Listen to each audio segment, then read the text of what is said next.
Sa isang nakakagulat na pangyayari, nagpahayag ng matinding paglaban si Atty. Vic laban sa Pangulo ng Pilipinas, si President Bongbong Marcos. Ayon sa kanyang pahayag, inaakusan niya ang Pangulo at ang kanyang asawa na si First Lady Liza Smax ng paglalapas-tangan sa watawat ng bansang Pilipinas. Sa harap ng mga mamamayan, ipinahayag ni Atty. Vic na labag sa mga batas at kultura ng Pilipinas ang ginawang pambabastos ng mag-asawang Marcos sa watawat ng bansa. Binigyan diin niya na ito ay isang malinaw na paglabag sa dangal ng bansa at pagkakakilanlan bilang isang soberanong estado. Hindi nagpatinag si Atty. Vic sa kanyang paninindigan na ipinahayag ang naging simbolo ng pakikibakal laban sa katiwalian at mga abuso sa kapangyarihan. Sa kabila ng mga banta at pagbabatikos, nananatili siyang nagsusulong ng kanyang adhikain para sa katarungan at integridad sa pamahalaan. Well, ito nga ang balitang ating pagkakatutukan. Ngunit bagong lahat, siguraduhin mag-subscribe at i-hit ang notification bell para sa patuloy na pagtutok sa mga sulyap ng bagong balita sa tunay na boses ng masa.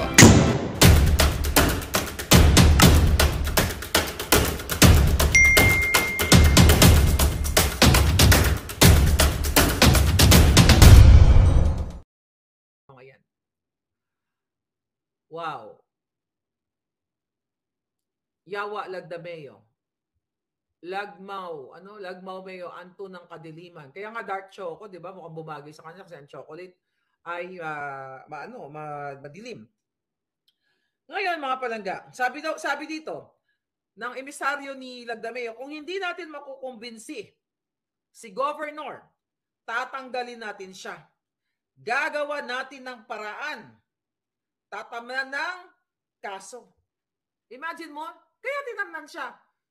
Ang babasahin natin mamaya yung sinabi ni Benhur Abalos. Okay? Imagine mo, hindi na nire-respeto ang ngalan ng batas, hindi na nire-respeto ang due process. Paano nga nila i-respeto kung si Marcos Jr. ayaw magpapulburon test? Paano i-respeto ang batas? Bago pa umupo si Marcos Jr., maliban doon sa mga ginawa niya in the past pa, nangidnap na ang asawa niya. Nangidnap. O umupo na pala sila. Naging mastermind na si Liza Araneta Marcos sa kidnapping. Huwag niyong kakalimutan ang issue na yan. Dahil araw-arawin ko yan. Diyan umiikot ang tumbong ni Liza. Sabi ko nga, inireport ko na rin yan siya dito sa authority. Na siya ay kasi, tinanong ako ng FBI kung anong pagkakaalam ko sa pagkakasampot ni Liza. Dahil nireport ko na, nagbabayad siya ng bounty para sa ulo ko. So nireport ko yung involvement niya sa pag-kidnap o extraction sa mga bata sa Turkey. Kaya ulit-ulitin ko, walang re-respetuhin na batas si Marcos Jr. at ang kanyang asawa dahil mismo sila ay sangkot sa smuggling, pulburonic at kidnapping. Kaya it's up to you mga kababayan. Nasa mga kamay ninyo ang para wakasan ito mga yawa na ito. Ano pa sabi nito? I hope ma-interview natin si Governor. I'll try my best na ma-interview natin si Governor para malaman natin kung ano yung, kasi ano na yan nakalipas ng isang araw. Okay. Sabi naman ng DILG, preventive suspension of Davao del Norte Governor Edwin Hubahib. We at the Department of the Interior and Local Government or the DILG are addressing the recent decision to implement a preventive suspension against Davao del Norte Governor Edwin Hubahib. Magkakasabot na silang lahat. Mga pulburonic nga at bangag. Mga kababayan, sabi pa dito, Governor Hubahib has been suspended for a period of 60 days by the Office of the President. Sa dami ng problema, gamitin niyo yung inyong brain cells, yung inyong billions of neurons. Sa dami ng problema ng dapat trabahuin ni Marcos Jr., talagang galing pa sa opisina niya ang pagtanggal ng illegal, ng porsahan, illegally suspension of this governor na ito. Na ito ay administrative case lang. Pero pinakialaman niya, abuse of power yan mga kababayan. And you have to stop them. Or lulubog kayo na ang susunod na abusuhin. You'll never know. Huwag kayong pakasisigurado. Dahil sabi ko nga, vindictive narcissist itong si Liza. Mga bangag nga may mga saltik sa utak dahil nasusunog ng pulburon ang kanilang mga utak. Pulburon. Ayan, pulburon. Bakit ba nagiging ano to? Yan, pulburon, hawak ko buo. Sabi ni Abalos, Governor Jobahibas has been suspended for a period of 60 days by the Office of the President as directed by Executive Secretary Lucas Bersamin. Imagine mo, Chief Justice yan, di ba? Si Bersamin. Ano bang peso yan? Chief Justice ang jutang gini namang Masyonda Bells na yan. Nagiging kiskipay kay Lisa dahil nakikinabang din na yupak na yan. Alam ko, tatanggalin na rin yan very soon. Sino pagtitiwalaan ng Pilipino? Dating Chief Justice, nagiging asong julol. Diba? Naging asong julol, sunod-sunuran sa bangag na presidente at sa ahas na first lady, kidnapper. Ulit-ulitin ko yan. Hinahamon ko siya eh. Nakasuhan niya ako. Ha? Kidnapper ka, Lisa, putang ina ka. Hayop kayong dalawa. Hayop kayong lahat. Ito, sinasabi ko sa inyo. Mahilig magtanim ng kaso at mahilig mangidnap. Ilan kaya pa nakidnap ni Lisa na hindi nyo alam? Ay, Louie! I have a favor to ask you. Bigaon, alpot, patutot. Imagine mo. Tapos after ni Lisa, bago ko ito tapusin, inject ko lang. Yung ebidensyang hawak ko, noong nakipag-usap itong hinayupak na Lisa sa asawa ni Teddy Boy Locsin na si Louie Locsin. Oh, ano sabi niya? Perhaps some piyaya or inasal from Bacolod. Oh, di ba, alpotera? Oh. Sabi niya kay Locsin, sabi niya siguro gusto mo ba ng piyaya or bang mainasal dito sa Bacolod, dadalan kita. I love you, sabi niya, I love you so much, dear Louie. Ayan, kasabwat sila lahat sa pagkidnap sa mga bata. Extraction, sila ang nag-aabuso sa power, kaya kung paaabutin niyo pa ng Pasko, mga jutang ginimis ito, mga jutang gininan na ito, kasalanan na ng Pilipino kung bakit kayo ay malulubog sa kahirapan sa kabila na ang leader nyo ay isang bangag at kidnapper. Kidnapper! Naka-report na sa UN yung putang inang yan. Naka-report na rin sa human rights. Nasa Europa yan. Kaya pinapahanting niya ang nanay kasi gusto niyang gurgurin. Pinapahanting niya ako, gusto niyang gurgurin. Siya nga na ikalat na ang lahat ng ebidensya, video na ikaw ay kidnapper, hinayupak ka. Ha? Ipakukulong ka ng taong bayan. Kaya kung ano man ang mangyari, sino man ang susunod na leader, ipakukulong natin tong hayop na to, ilalabas natin lahat ng ebidensya. Na si Lisa Araneta dapat makulong ng habang buhay. Reklusyon perpetua ang kaparusahan sa isang serious crime sa pakikipagsabuatan sa pangidnap ng 2 minor de edad. Kasama yan si Teddy Boy Locsin Jr., kasama yung kanyang asawa, kasama lahat sa ebidensya yan. At ang asawa, ang partner ni distressed mother, kasama lahat ang DOJ, kasama lahat ang immigration, kasama lahat ang yung sa Turkey. Okay, yung ambassador. Who's that? Basta yung ating consulate general sa Turkey. Kasama lahat. Dapat kayong makulong ng reklusyon perpetua kung may bitay, kulang pa ang mga buhay ninyo para kabayaran sa pag-participate dito sa pagkikidnap ng 2 bata. Actually, dapat ang kidnapin nila 4 na bata at saka isang nanay. Dahil gusto nilang ipagurgor para mabawi nila ang ebidensya na si Lisa Araneta Marcos ay kasabwat, isang kidnapper. O, kasuhan mo kung buha ka ng Genemis ka para i-present na natin, mga kapalangga, ang ebidensya sa korte ng Amerika o ng korte kahit sa Mars, dadalhin natin lahat. Yang hayop na yan kaya gustong manggurgur dahil ikaw gago ka. Ha?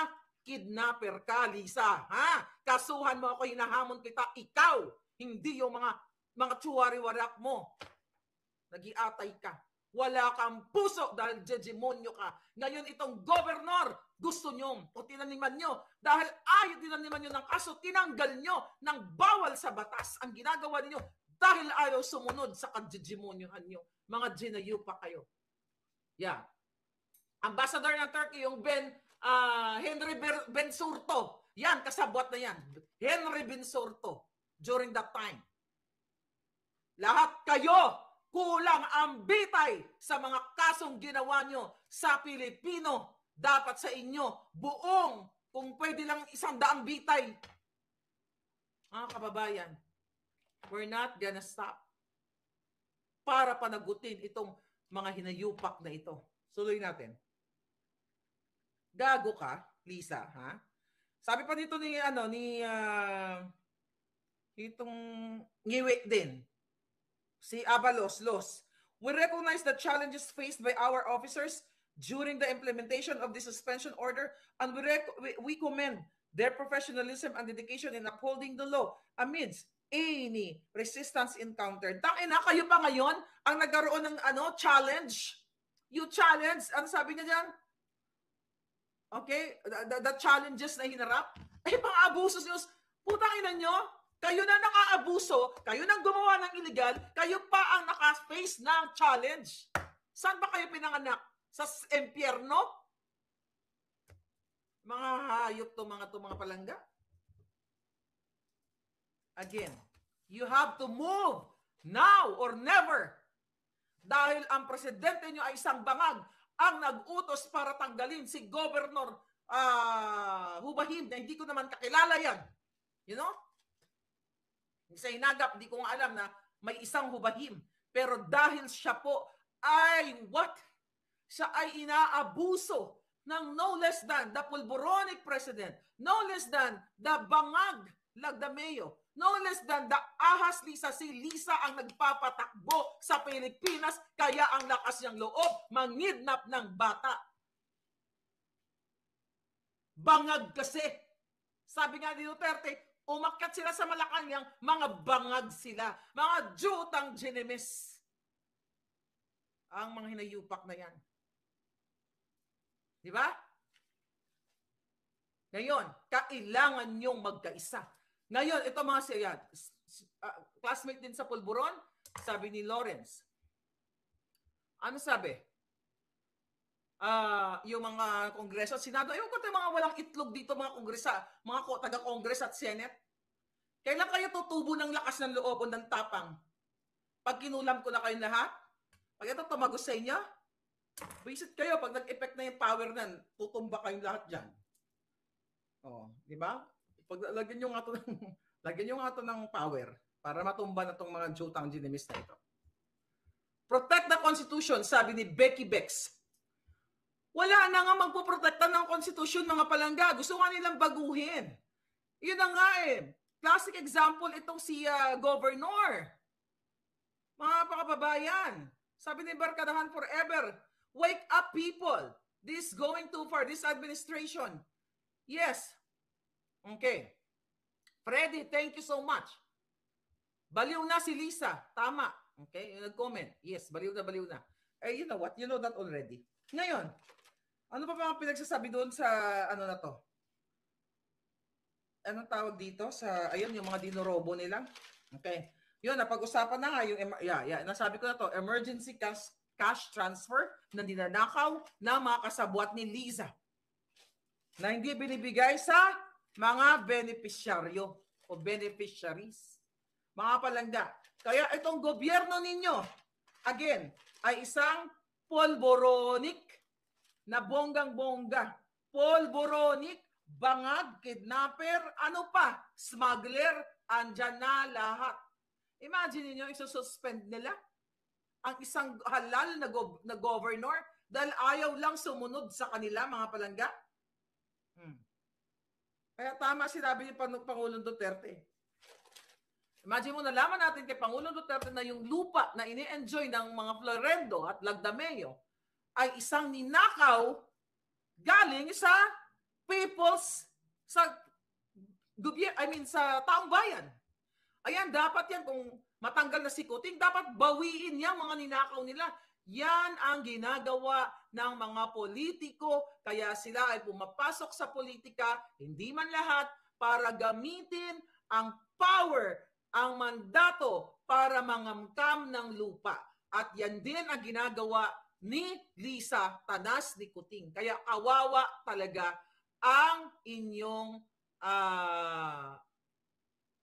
mga tawag dyan, ang inyong mga kinabukasan, ang kinabukasan ng inyong mga anak.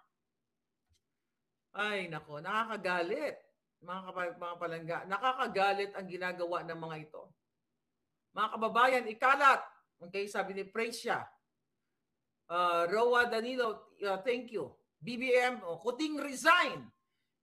Ibig sabihin, best of friends si Don at Lisa Tanas kasi magkatropa ang mga asawa na, sabi ni Stella Carpio. Well, hindi man lahat. Kaya itong mga artistang itong mga hitad, okay? Kaya pumapatol sila kay karamihan, hindi ko naman sinabing lahat. Doon sa mga tiwaling politiko, pag wala na silang karir, okay, meron mga ituloy yung kanilang mga lifestyle galing sa nakaw ng kanilang mga asawa sa kaba ng bayan. Kaya huwag kayo masyadong naghanga-hanga sa mga jutang genimis ng mga artistang pokpokita at mga artistang nakikinabang sa kaba ng bayan. Dahil sila, karamihan sa kanila, kanilang mga asawa, mga manggugurgur. Diba? Manggugurgur, mga abuso, magnanakaw ang mga hinayupa. Ano to? Di sila affected sa atin. Ang kapal na mukha, sabi ni sabi nga ni Pangulong Duterte, walang alam si Lagdameo, si Marcos Jr., ito mga bangag, kung ano ang paghihirap ng Pilipino at paano maging Pilipino. When, pag sinabing paano maging Pilipino, ibig sabihin kung paano maging mahirap, kung paano maranasan ang tunay na sitwasyon ng buhay ng isang Pilipino. Dahil nga lagi silang bangag. Pangulong Duterte, paano naman nila maranasan ang tunay na sitwasyon ng Pilipino kung lagi silang bangag? Diba? Actually, mukhang mayroon pang ilalabas si Pangulong Duterte. Lagdemonyo, sabi ni Chino, Mira Bueno. All in one, kasama itong mga BBM government na to. Ipakain sila lahat sa buhaya. People's power na. Okay? Sabi ni Jovan, Dead Scorpion, thank you so much. Department of Illegal Government. Ngayon, itong mga binibintang dito. Kay Governor, kasi si Governor ang topic natin at ano yun, may mga bangag sa palasyo. Well, alam na natin yan. Kaya siya talaga, ang bottom line dito, sa mga kapapasok ng ang bottom line, kaya kinancel o sinuspend si Governor dahil ayaw pumailalim sa kanila. Ayaw maging aso ni Governor sa kay Lisa na isang kidnapper. Ayaw pumailalim ni Governor Edwin Hubahim kay Lagdameo na isang polboronic, na isang kawatan, na isang sabog. Ayaw niyang pumailalim kasi sabi nga niya na gusto, wala naman daw siyang yaman, wala rin siyang sobrang tayog na mga pinag-aralan. But I believe, mas matayog ang pinag-aralan niya kaysa kaya Marcos Jr. Ang gusto lang niya daw ay yung meron siyang isang salita, panindigan at prinsipyo na siya ay susuporta sa Speak Up Day diyan sa Davao del Norte.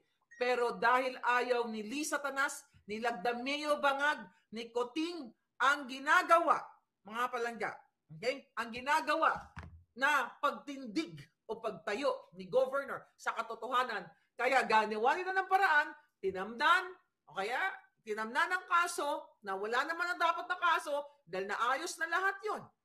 Yun ang explanation ni Governor. Pero dahil nga magaling silang magtahi ng kwento, magaling si Lisa, si Marcos Jr. manggipit, mangbaboy, mangharas, magaling nga mangkidnap. Yan pa, sisiw lang sa kanila yan. Kung kaya ni Marcos Jr. at ni Lisa maging parte ng kidnapping, sisiw lang yan pag illegally suspension dito kay Governor. Nilalabag na nila ang batas natin, batas ng Diyos, batas lahat, at garapal ang ginagawang ng mga buwakaw na ito. My God, mga kababayan, nakita nyo ang walang habas, garapalan na pagpapanalo ni Lisa sa loto. Kay Robles silang lahat magkakasabuat. Walang proper investigation, walang nananagot. Dahil takot din si Tulfo ang kanyang itlog kasi laki ng butike.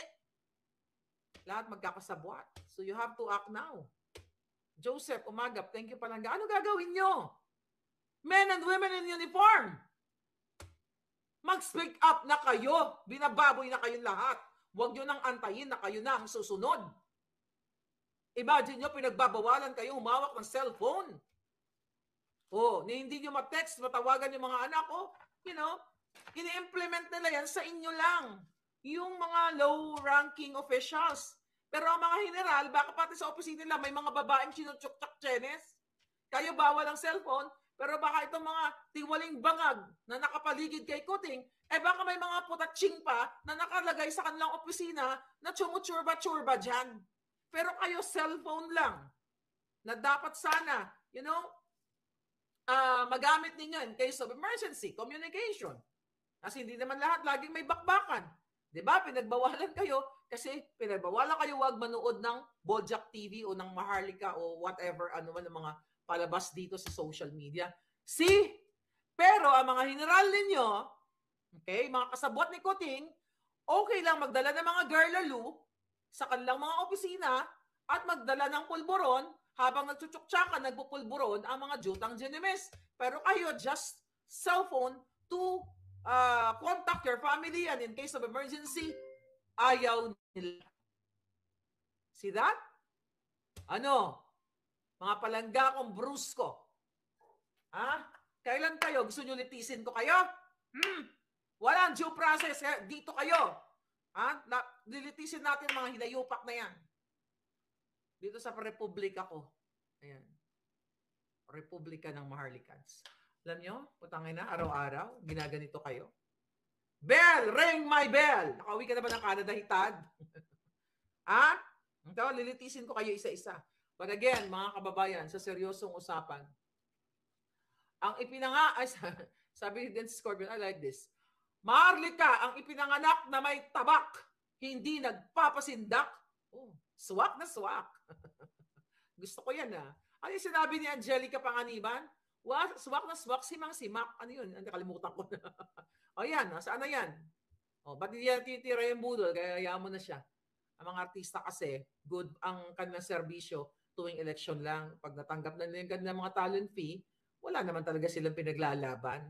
Kasi ang tunay na may mga pinaglalaban, hindi yan titigil after election. Ang tunay na nagmamahal sa bayan, ang tunay na concern sa bayan, kahit walang tinanggap na pera, tumatayo. O kahit buhay, itataya. Diba? Then, Scorpion. So, yan yon. Pero ayan na natin siya. Yes, ako si Judge Maharlika. Ako ang magkukonvict sa inyong lahat. Kay Lisa Tanas pala. Hindi sa inyo mga palangga. Kukonvict natin sila, ipapakulong natin, hatulan natin na reklusyon perpetua. At, kung pwede lang, pag nagpalit ng government, push natin ang bitay. Gurgur. Para tuluyan na magurgur ang may nayupak. Ito papatuparin natin yung Bangin Department. Di ba? Remember that? Sabi ko sa inyo, pag ako naging presidente, executive number 1 ay to create a bangin sa Malacanang. Magpapahukay ako sa bawat kabataan, isushoot ko kayong lahat sa bangin. Mga yawa mo. Ay, nako. From Tagum. Long, kumusta da? 14 kumusta kayo diya? 2 days from now, tuloy yung maisug rally na yan. Si Balitang Hitad. Sabi ni casual player, apply ako Berdugo. Ikaw, tagatulak sa bangin. Bitay para sa mga giatay. Death penalty, Katniss. Bakit ganun pa man? Sobra na ito mga palangga. Sobra na. Ulitin ko muli ayaw magpapulburon test ni Kuting. Diba? Asan na yung PDEA? Asan na yung kaso ninyo? Diba sabi ko sa inyo, kasuhan niyo ako? Paano paniniwalaan si Lasso? May ebidensya akong hawak na demonyo siya. Paniniwalaan ba kayo ng korte? Hindi! Hindi kayo paniniwalaan. Dahil kayo ay mismo ang nang-aabuso ng batas. Kaya nga, Lisa Tanas, kasuhan mo ako na sinabihan kitang kidnapper ka. Yes! Ikaw ang utak ng extraction. Kaya kaya gusto mong gurgurin kami wala ka na magagawa. Kalat na ang ebidensyang darating yan. Sa tamang panahon. Darating sa tamang panahon. Gagastusan nyo. Papalabas natin may nagsabi yan kagabi, sa New York. Okay? Doon papalabas natin sa billboard ang kahayupan na ginagawa nito. Okay. Kaya, kahit hubaran si Lisa Tanas. Si Maharlika, judge sa mga bangag. Sabi ni Maida, talagang sa Times Square, yeah, tama, bargain shopper. Sa Times Square natin papalabas. Manang Maharlika, hiwiti si Butod. May panghiwit ka daday, Bernadette? Pangita dabi, mga pangita ka da sa panghiwit. Hiwitan mo na. Okay. Ben Tutol, okay. Are you, what